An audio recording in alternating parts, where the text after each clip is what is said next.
Okay, so I just want to explain quickly about pressure management and what I'm talking about when I say getting the pressure up off the pelvic floor.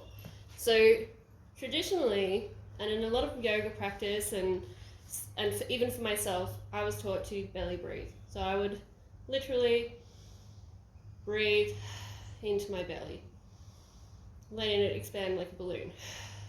And I would also cinch in right here. So I was breathing into my belly, and then I was going, breathing in, cinching right here. And this creates a lot of down pressure here into my pelvic floor.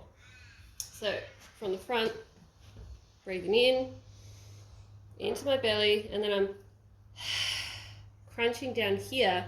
It's actually pushing all this pressure down.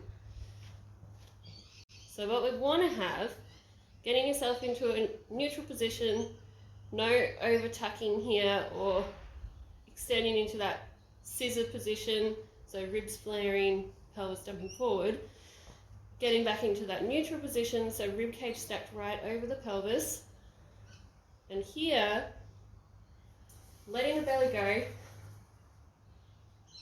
breathing in, all the way into the ribs in a 360-degree motion. So it goes out on the sides, on the back, and the front. Pressure pushes down into the pelvic floor because the diaphragm and the pelvic floor is stacked. Pressure pushing down. And then on the exhale, starting from the pelvic floor, mid-abs, and then the rib cage. And so getting the whole ab wall on rather than just going and trying to cinch in here. So from the front, inhale, all into the sides, into the back, into the front, and down into the pelvic floor. And exhale, from the bottom up, pelvic floor first.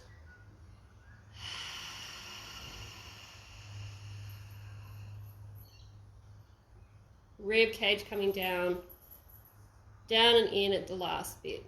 I'm not going like this and trying to squash my ribs together. It's just a gentle in and back motion. So again,